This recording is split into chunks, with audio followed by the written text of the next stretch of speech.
je vous propose de fermer les yeux et de vous installer confortablement afin de pouvoir lâcher prise plus facilement.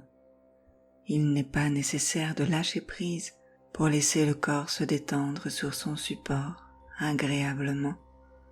Mais cependant, même si ce n'est pas le thème de cette séance, lâcher est pourtant utile pour convier en soi à la liberté, celle qui nous délivre de nos chaînes de croyances, celle qui cicatrise nos blessures pour nous permettre d'être plus ancrés dans les joies présentes.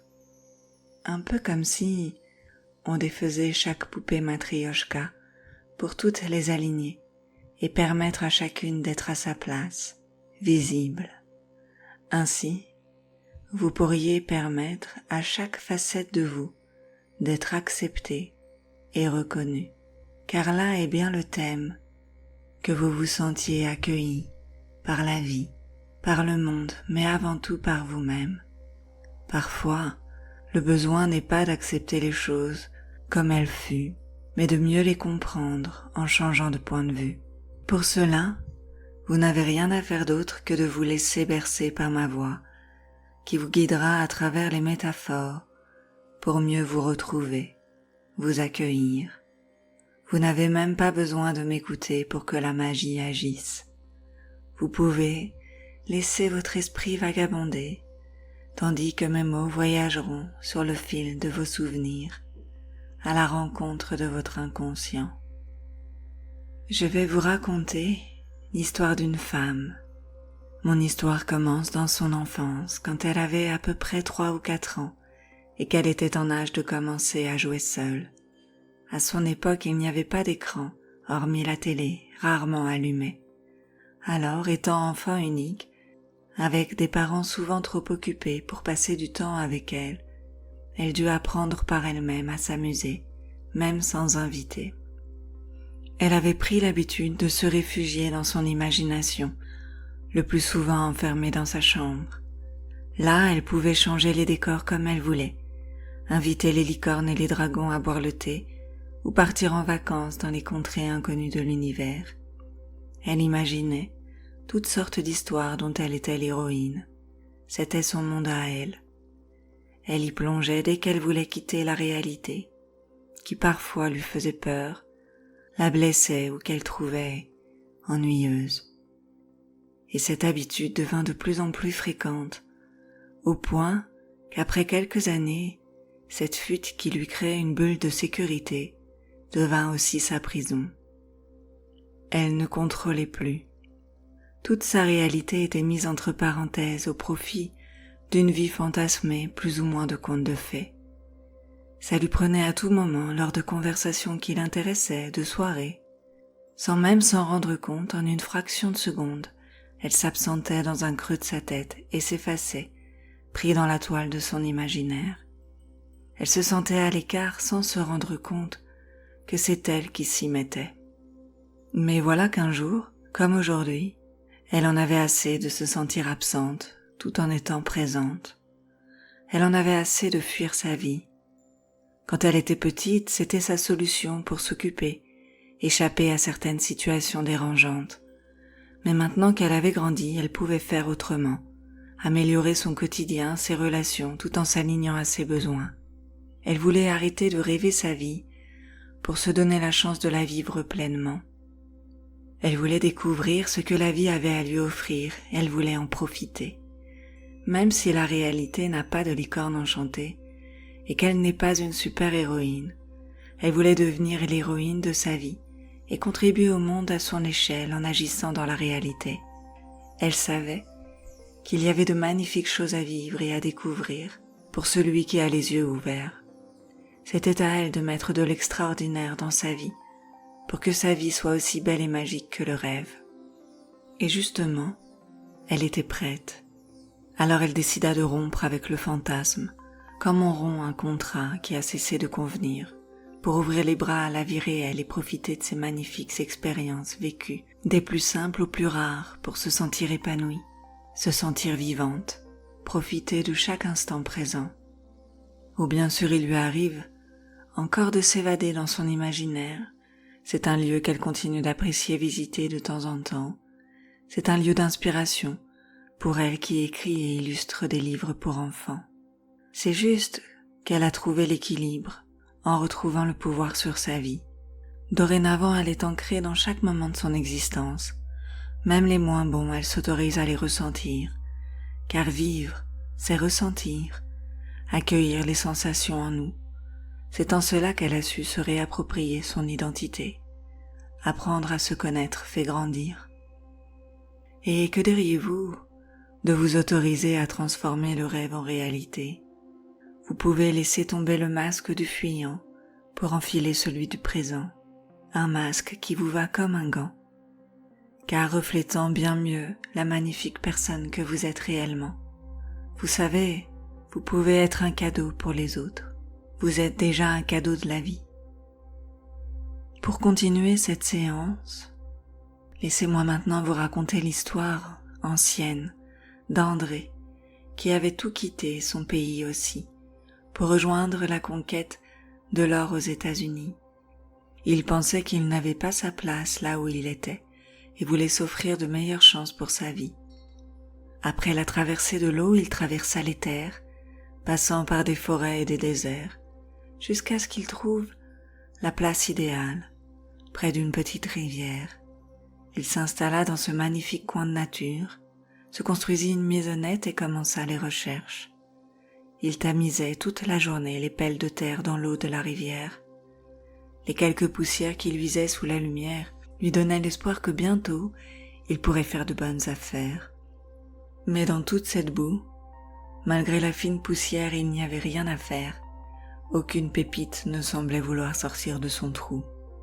Il tamisa encore, année après année, à filtrer la matière, mais rien n'y faisait malgré toutes ses prières. Entre-temps, il avait épousé une femme et avait eu des enfants. Et un jour, un de ses enfants vint assister son père. Il voulait aider à apprendre le métier. Le papa lui montra les bons gestes et le laissa chercher, chacun de son côté, dans le calme, en solitaire. Et quelle ne fut pas sa stupeur quand l'enfant revint en lui montrant une belle pépite blottée dans le creux de sa main. « Comment as-tu fait? Où l'as-tu trouvée? Voilà des années que je creuse ce terrain, et toi, en 1 heure à peine, tu déterres l'or tant espéré. » Et l'enfant lui répondit, « J'y crois, j'y ai toujours cru, et ce depuis le début. » Alors, le chercheur fit le lien entre ses pensées, ses espoirs et son vécu. C'était comme si une barrière s'était interposée et qu'à cet instant, par les mots de l'enfant, elle s'était fendue. Ainsi, pour la première fois, le chercheur put voir. Tamisant la terre, c'était comme s'il tamisait les blessures de son passé, pour apercevoir que sous la boue, il y avait du beau, qu'il avait occulté toutes ces années, et qui maintenant brillait sous ses yeux émerveillés.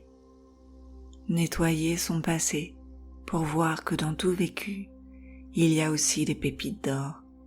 Et je ne sais pas ce que ça transformerait dans votre vie si vous pouviez tamiser votre passé pour voir que dans la boue, il y a de l'or. Après avoir passé au tamis les blessures, les mauvaises interprétations, les croyances limitantes, vous pourriez voir qu'il y a du beau aussi dans votre vie, qu'il y a tout le nécessaire pour contribuer à votre bonheur. Et pour conclure cette séance, je vais vous raconter l'histoire d'un nouveau-né. Noé venait tout juste d'arriver. Il avait à peine quelques heures de vie. Il est né cette nuit ou ce matin. Après l'épreuve de l'accouchement, il réclamait le réconfort dans les bras de sa maman. Seulement sa mère refusa de le prendre dans ses bras. Elle était épuisée et surtout elle était toute chamboulée. En elle, ses émotions s'entrechoquaient. La transition de la relation en symbiose à la séparation pour former 2 entités distinctes la plongeait aussi dans un certain désarroi. Comme un vide, pour elle c'était trop intense. Elle avait peur de transmettre tout cela à son fils, alors pour le protéger, elle préféra le laisser dans son couffin, juste le temps de s'apaiser, d'accepter, de se reposer un peu et de remettre de l'ordre dans sa tête et son corps. Mais pour ce nouveau-né, c'était comme s'il devenait indésiré, rejeté, comme une trahison, il se sentit tout d'un coup très vulnérable. Alors, quand il se retrouvait seul dans une pièce, il pleurait pour voir si quelqu'un allait venir. Cela le rassurait sur le fait qu'il était aimé. Les parents commençaient à accumuler de la fatigue et à s'inquiéter pour leur enfant. Il y avait peut-être un souci, mais ils ne savaient pas vers qui se tourner. Heureusement, en discutant avec une voisine, elle leur suggéra d'aller voir la chuchoteuse. Ils levèrent les sourcils, se demandant ce que ça voulait dire, et elle leur tendit une carte de visite. Dessus était écrit « chuchoteuse de bébé ». On pourrait dire aussi celle qui murmurait aux oreilles des bébés. Lors du rendez-vous, la chuchoteuse leur expliqua que des troubles émotionnels pouvaient se former dès la naissance et même avant. Alors elle leur suggéra de raconter à voix haute au bébé comment s'était déroulé l'accouchement et les minutes qui avaient suivi. C'est au moment où la maman raconta qu'elle avait refusé de le prendre dans ses bras pour calmer tout ce flot hormonal et émotionnel en elle, que Noé eut une petite mimique et un tout léger spasme, comme un petit bip pour signaler la piste à suivre. Et la chuchoteuse, qui était une fine experte du langage corporel des bébés, comprit que c'était cet instant-là qui avait cristallisé une émotion dans le corps de cette nouvelle vie. Alors, ensemble, ils défirent les nœuds d'incompréhension. La maman expliqua à son enfant qu'elle avait fait ce choix pensant devoir le protéger de ses émotions à elle, qu'elle ressentait de manière trop forte. La chuchoteuse expliqua au bébé, de son murmure magique, que la réaction de sa maman était un acte d'amour très fort, puisqu'elle l'avait fait dans le but de le préserver. Maintenant que la vérité était rétablie, tout rentra dans l'ordre, et Noé dorénavant dormait comme un bébé, même quand on le laissait seul, car il avait compris que ses parents l'aimaient et faisaient ce qu'il fallait pour le protéger. Et parfois nos blessures se créent par nos interprétations, alors que la réalité est différente. Et il est possible que vos blessures de rejet, et même les autres blessures, soient liées à une mauvaise interprétation d'un acte bien intentionné, ou qui n'a tout simplement rien à voir avec vous. Et peut-être qu'aujourd'hui, vous pourriez changer le scénario ressenti en lui donnant un autre sens possible, un autre regard, un nouveau souvenir, plus apaisé pour vous permettre de guérir de la blessure de rejet. À présent, imaginez-vous acheter en pharmacie une crème cicatrisante spécialement conçue pour vous. Elle cicatrise toutes les blessures de rejet, grandes ou petites, vécues ou interprétées. Elle est très efficace. Ses ingrédients principaux sont l'amour, hautement dosé, le pardon, l'acceptation, la joie de vivre. Vous vous en mettez une bonne dose, celle qui vous semble nécessaire sur le cœur, et vous massez, vous laissez pénétrer en vous tous ces ingrédients magiques qui s'imprègnent dans votre corps et agissent directement sur vos blessures. Elles commencent déjà à cicatriser. Peut-être la ressentez-vous déjà, la guérison émotionnelle que vous apporte cette crème cicatrisante. À partir de maintenant, votre inconscient va faire tout le nécessaire pour vous permettre de guérir de la blessure de rejet, pour que vous puissiez oser plus facilement être parmi les autres en toute confiance. Vous prenez le droit d'exister, d'être parmi tous les êtres de la terre. Vous avez votre place. Vous changez ainsi l'histoire que vous vous racontez pour vous révéler vos moments de joie et de bonheur partagés, pour les mettre plus en avant. Imaginez-vous dans quelques semaines, à l'aise avec les gens, bien reçus par des bras ouverts, par des sourires sincères. Vous vous sentez légitime d'exister et ainsi vous arrêtez de vous mettre à l'écart par peur. Vous osez plus facilement aller vers les autres car vous savez qu'ils vous accueilleront. Et sinon, vous savez que ça n'a rien de personnel, ça les concerne eux.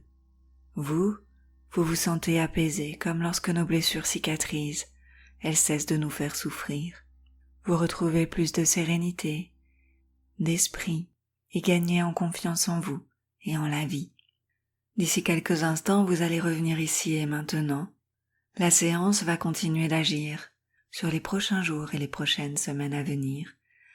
Votre inconscient va continuer de travailler pour votre bien-être dans les nuits qui arrivent.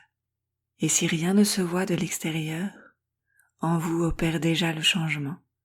grâce à la cicatrisation de la blessure de rejet qui a déjà commencé. Vous êtes un être d'une grande et belle valeur. Pendant ce temps, à votre rythme, vous pourrez laisser votre corps se désengourdir et lorsque vous le souhaiterez, vous allez pouvoir ouvrir les yeux et revenir dans la réalité.